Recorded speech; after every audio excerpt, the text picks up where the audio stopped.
Hi అందరికీ నమస్కారం. దేశవ్యాప్తంగా ఇప్పుడు ఎఫ్సిఆర్ఏ గురించి చర్చ నడుస్తుంది. అటు పార్లమెంట్ లో కూడా దీని మీద చర్చ జరుగుతోంది. ముఖ్యంగా తమిళనాడు ముఖ్యమంత్రి విజయ్ లాంటి వాళ్ళు దీనికి వ్యతిరేకంగా అసెంబ్లీలో కూడా తీర్మానం చేయడం జరిగింది. కొన్ని సంస్థలు, ముఖ్యంగా క్రిస్టియన్ సంస్థలు దీన్ని పూర్తిగా వ్యతిరేకిస్తున్నాయి. క్రిస్టియన్ కావచ్చు, మైనారిటీ సంస్థలు కావచ్చు, దీన్ని పూర్తిగా వ్యతిరేకిస్తా ఉన్నాయి. అసలు ఎందుకు ఎఫ్సిఆర్ఏ గురించి ఎందుకు ఇంత వ్యతిరేకత వ్యక్తం అవుతుందో, అసలు ప్రభుత్వం ఏం చేయదలుచుకుంది, ఎఫ్సిఆర్ఏ అంటే ఏంటి, దానివల్ల ఈ మైనారిటీ సంస్థలకు ఎందుకు ఇబ్బంది పడుతున్నాయి, ఎందుకు విఘాతంగా భావిస్తున్నాయి, మనం మాట్లాడుకుందాం. మనతో పాటుగా ప్రముఖ సోషల్ క్రిటిక్ అలాగే geo political analyst Narottam Tripuraneni గారు ఉన్నారు. ఆయనతో మాట్లాడు. నమస్కారం.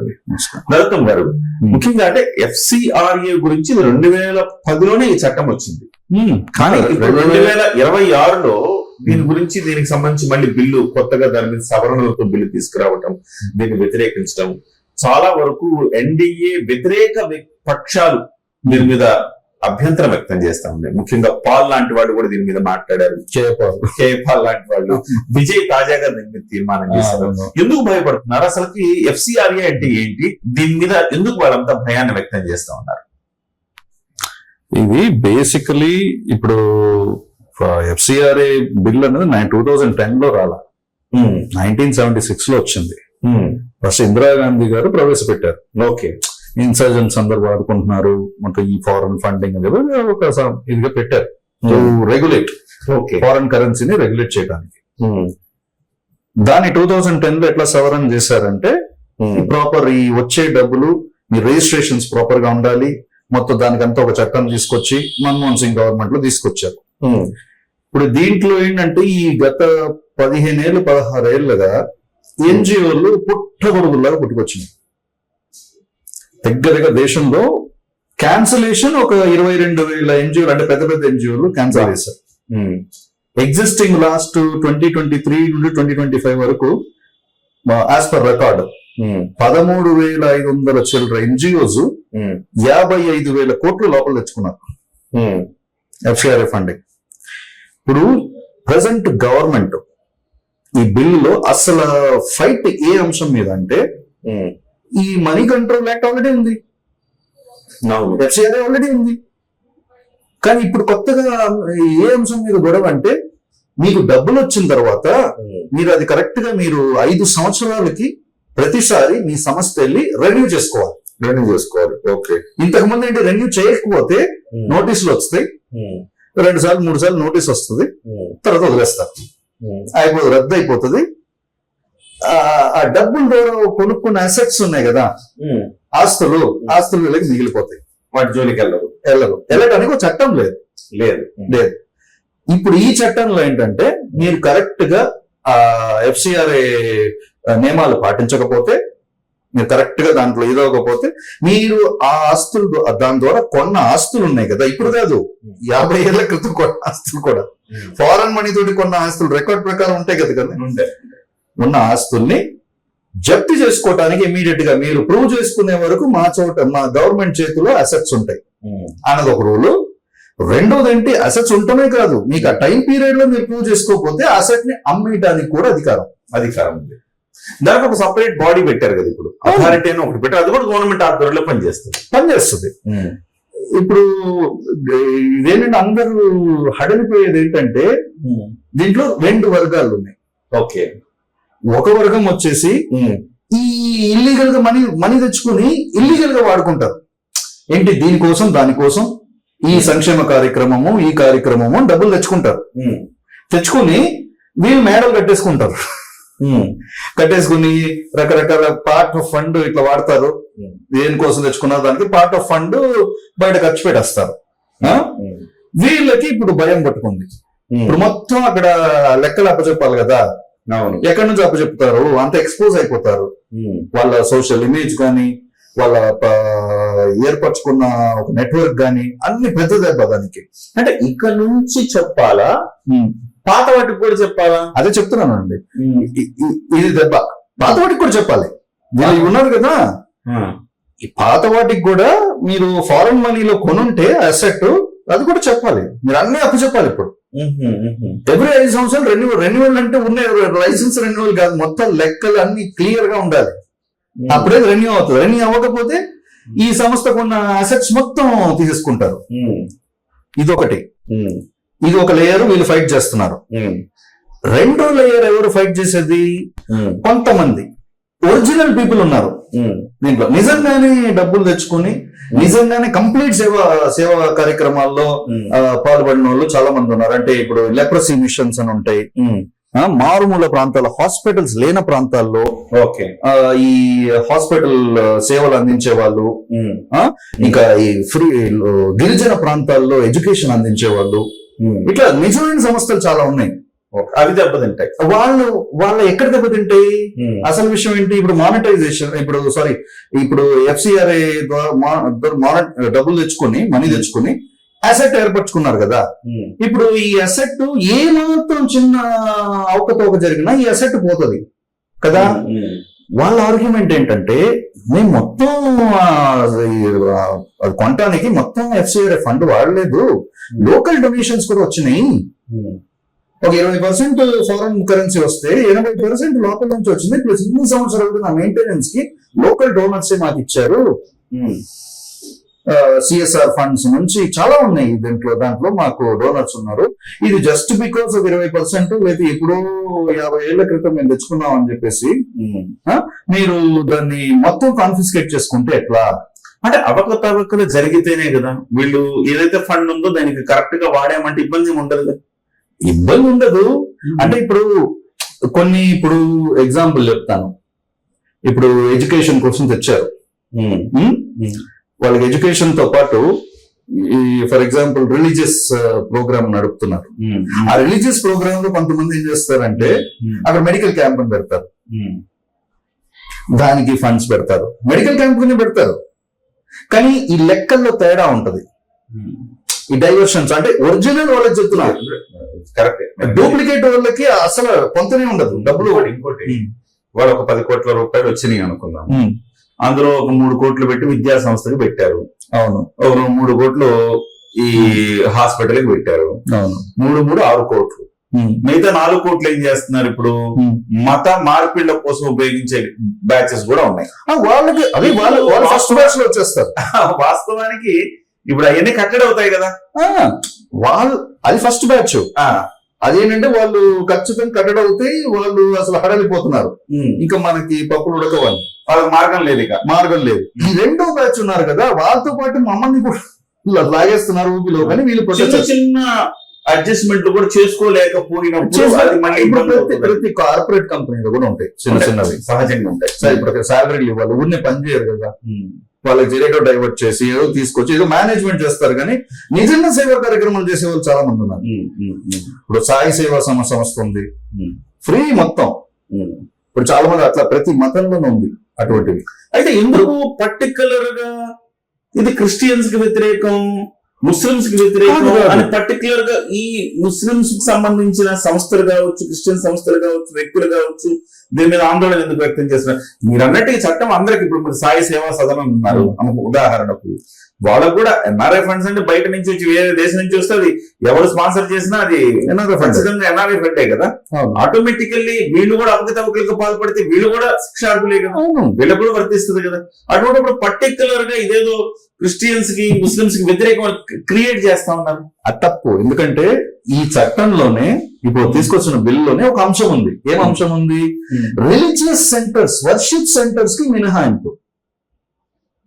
ఈ డబ్బుల ద్వారా ఒకవేళ మీరు కట్టిన బిల్డింగ్ రిలీజియస్ సెంటర్ గానో వర్షిప్ సెంటర్ గానో కన్వర్ట్ అయి ఉంటే దాన్ని గవర్నమెంట్ కాన్ఫిస్కేట్ చేసుకోవాలి. దాన్ని మాత్రం మినహాయింపు. అంటే దాని అర్థం ఏంటి? అంతరంగ రిలీజియస్ ఇష్యూని టచ్ చేయట్లా గవర్నమెంట్. పైగా గవర్నమెంట్ ఏం చెప్తుందంటే, ఇప్పుడు ఒక చర్చిని స్వాధీనం చేసుకున్నారు, ఆ చర్చిని స్వాధీనం చేసుకున్న తర్వాత అది చర్చి కార్యకలాపాలకే వాడటం తప్ప దాంట్లో మసీదో లేకపోతే గుడో కట్టం లేకపోతే వేరేదైనా కట్టమని క్లియర్ గా ఇచ్చింది. గవర్నమెంట్ స్వాధీనం కూడా చేసుకోదు. చర్చు, మసీదు, టెంపుల్, గుడి అంటే వీటిని వర్షిప్ సెంటర్స్ స్వాధీనం కూడా చేసుకోదు. దాని మీద కేసు నడుస్తుంది, దాని మీద ప్రూవ్ చేసుకోవాలి. తర్వాత ప్రూవ్ అయిన తర్వాత గవర్నమెంట్ టేక్ ఓవర్ చేసుకుంటది. అది కూడా దానికే వాడతారు. రిలీజియస్ సెంటర్ సెంటిమెంట్ ని రెస్పెక్ట్ చేస్తుంది. ఇది ఈ చట్టంలో ఉంది. సో ఇప్పుడు ఏంటి? ఇల్లీగల్ ఏం పెట్టట్లేదు, వ్యతిరేకంగా ఏం గవర్నమెంట్ పెట్టట్లేదు. అందుకు పెట్టట్లేదు కాబట్టి ఫస్ట్ లేయర్ చెప్పాను చూడండి, ఈ అవకతవకలను చేసి ఇల్లీగల్ గా డబ్బులు తెచ్చి ఇట్లా వాడుతున్నారు కదా, వీళ్ళకి అస్సలు తేలికొట్టినట్టు ఉంది వాళ్ళకి. ఇప్పుడు ఏం చేయాలో అర్థం కాదు, హడలిపోతున్నారు, అక్కడెక్కడ పరిగెత్తున్నారు. ఈ మధ్యలో అసలుగా డైలాగ్ ఎవరికి మధ్యలో జరుగుతుంది, ఈ సెకండ్ లేయర్ ఉన్నారు కదా, నిజంగా వాడుకునే వాళ్ళు చేస్తున్నారు, వీళ్ళ మధ్యలో డైలాగ్ జరుగుతుంది. సరే ఏం చేద్దాం అని గవర్నమెంట్ ఆలోచిస్తుంది. దీంట్లో ఒక సొల్యూషన్ నేను చెప్తాను, ప్రేక్షకులు కూడా వింటుంటే సొల్యూషన్ ఏంటంటే, మన కాన్స్టిట్యూషన్ ఉంది, కాన్స్టిట్యూషన్ కి ఒక జురిస్ప్రూడెన్స్ అని ఉంటుంది. ఓకే, జురిస్ప్రూడెన్స్ ఆఫ్ లా ఏంటంటే ప్రతి వాడికి వాడి ఫండమెంటల్ రైట్స్ అది ప్రధానం కదా, అది ఒక మన కాన్స్టిట్యూషన్ ఒక innate principle. The constitution is for the people కదా. ఇప్పుడు వీళ్ళ ఆస్తులు ఏర్పడినాయో వాట్ ఎవర్ ఏర్పడినాయో, వీళ్ళేంటి, until they are proven guilty they are not guilty. Yes కదా. ఇది ఒక ఈడీ సంస్థ లాగా, ఎఫ్సిఆర్ఐని ఒక ఈడీ సంస్థ లాగా లేకపోతే పిఎంఎల్ఏ కేసెస్ లాగా తీసుకురాకూడదు. ఎట్లా అంటే ఫారెన్ రెమిటెన్స్ లో తప్పు జరిగిందా, అవకతవకలు జరిగిందా అంటే there should be a tribunal. ఒక స్టేట్ ట్రిబ్యునల్స్ ఉండాలి, సెంట్రల్ ట్రిబ్యునల్స్ ఉండాలి. పెడితే ఫస్ట్ ఈ అవకతవకలని వాళ్ళకి ఏదైనా డౌట్ వచ్చిందా ఫస్ట్ ఒక పరిశీలన చేసి మొత్తం ఫస్ట్ ట్రిబ్యునల్ లో కేసేసేయండి. ఫాస్ట్ ట్రాక్ ట్రిబ్యునల్ కోర్ట్స్ వీళ్ళకి కూడా అవకాశం అన్నది ఇంపార్టెంట్ టు ప్రూవ్ దెమ్సెల్వ్స్. అవకాశం ఇవ్వకుండా చేసేస్తే ఈ ఒరిజినల్ డూప్లికేట్లతో పాటు ఒరిజినల్ కూడా దెబ్బతింటారు, అది మహాపాపం అవుతుంది. అందుకు అవకాశం అన్నది ఇచ్చారనుకోండి ట్రిబ్యునల్ లో. ఇప్పుడు కూడా ఆ లాలో దీంట్లో ఆ బిల్లులో ఉన్నది ఏంటంటే వాళ్ళ తాత్కాలికంగా దాన్ని వెస్టేజ్ కాన్ఫిస్కేట్ చేసుకుంటారు, తాత్కాలికంగా దాన్ని వాళ్ళ నుంచి వేరు చేస్తారు తప్ప వాళ్ళు మళ్ళీ ప్రూవ్ చేసుకు ఉంటే ఒక పర్టికులర్ టైం ఇచ్చి ఆ పర్టికులర్ టైంలో కనుక వాళ్ళు ప్రూవ్ చేసుకోగలిగితే దాన్ని తిరిగి వాళ్ళకి ఇస్తారంటే కదా. అసలు ఆ పరంగా ఎందుకు, ఇప్పుడు ఫర్ ఎగ్జాంపుల్ ఒకడు తప్పు చేశాడు, తప్పు చేసిన వాడిని ఫస్ట్ జైల్లో పెట్టేసి, అది బ్రిటిష్ కాదు ఒక చట్టం, అది జైల్లో పెట్టేసి వాడు గిల్టీ కాదు ప్రూవ్ అయిన తర్వాత బయటకు తీసుకురావటం కాదు కదా. First give them bail, okay, తర్వాత ప్రూవ్ అయిన తర్వాత గిల్టీ ప్రూవ్ అవుతే అప్పుడు జైల్లో వేస్తారు. అవును, అదే మన జూరిస్ప్రూడెన్స్, మన చట్టం ఒక అంతరంగం అది, అదే ఇక్కడ కూడా ఫాలో అవ్వాలి. ఇప్పుడు వాళ్ళకి give them the tribunal opportunity. మహా అయితే ఒక 3 నెలలు ఫాస్ట్ ట్రాక్ కోర్టు, ఒక 6 నెలలు మహా అయితే ఓ డిలే అయిందంటే కూడా ట్రిబ్యునల్ లో give them an opportunity to prove. అక్కడ ప్రూవ్ చేసుకోగలిగితే అసలు ఈ కాన్ఫిస్కేషన్ ఈ ప్రొసీజర్స్ అవసరం లేదు కదా. ఎందుకంటే గవర్నమెంట్ ప్రొసీజర్ చాలా టీరియస్ గా ఉంటుంది. ఒకసారి కాన్ఫిస్కేట్ చేసుకున్నారు అనుకోండి, అది సింపుల్ గా అనిపిస్తుంది, తర్వాత ప్రూవ్ అయిపోయిన తర్వాత వదిలేస్తామని. ఈ ప్రూవ్ చేసుకోవడానికి సంవత్సరాలు, మళ్ళీ ప్రూవ్ అయిన తర్వాత ఆర్డర్ వచ్చిన తర్వాత దాన్ని రిలీజ్ చేసుకోవడానికి సంవత్సరాలు. పెద్ద ప్రాబ్లం. ఈ దీంట్లో చిక్కుకుంటారు. ఒరిజినల్ గా సేవ చేసే వాళ్ళు కింద గ్రాస్ రూట్ లో చాలా మంది ఎదురు చూపుతో ఉంటారు, వాళ్ళు దెబ్బతింటారు కదా. అందుకని గవర్నమెంట్ ఏం చేయాలంటే ఈ ట్రిబ్యునల్స్ ఇప్పుడు పెట్టే ఈ కమిటీస్ లాగా వాటి కార్యకలాపాలకు అంతరాయం కలగకుండా ట్రిబ్యునల్ అసలు కాన్ఫిస్కేషన్ ఏమొద్దు, put it in tribunal straight away. Let them fight the case in the tribunal fast court. ప్రస్తుతానికైతే వాళ్ళ నుంచి పూర్తిగా దాన్ని దూరం చేసే ప్రయత్నం జరుగుతుంది. చేయొద్దు, కార్యకలాపాలు జరుపుకునే అవకాశం ఇవ్వాలి. ట్రిబ్యునల్ పెట్టండి, ఫస్ట్ స్టేట్ ట్రిబ్యునల్ లో పెట్టండి. Okay, let the state tribunal decide. దాని తర్వాత కాదు అంటే గవర్నమెంట్ కి if they still feel it is wrong, government can put it in the central tribunal. or ఇప్పుడు స్టేట్ ట్రిబ్యునల్ కి వీళ్ళకి అగేన్స్ట్ వచ్చిందంటే అపెల్లెట్ అథారిటీ సెంట్రల్ ట్రిబ్యునల్ కూడా వేసుకోవచ్చు.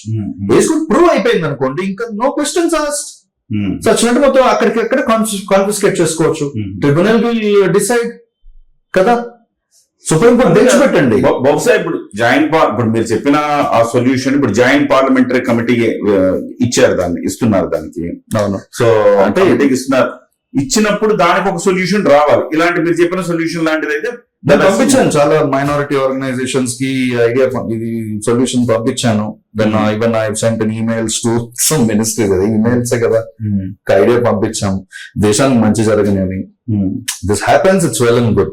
ఎందుకంటే 100 మంది దుష్టులు శిక్షించబడినా ఒక నిర్దోషికి శిక్ష పడకూడదు. ఇది మన భారత న్యాయస్ఫూర్తి స్ఫూర్తి. అది దాన్ని మనం పాటించాలి.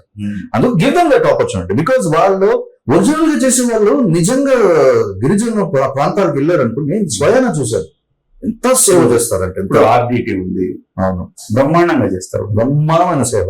అసలుకి అనంతపురంలో ఆ చుట్టుపక్కల వాళ్ళకి ఎంతో మందికి నీళ్లు తాగడానికి మంచి నీళ్ళు సౌకర్యం కల్పిస్తా ఉన్నారు. అవును, సో అద్భుతంగా డెవలప్ చేస్తున్నారు.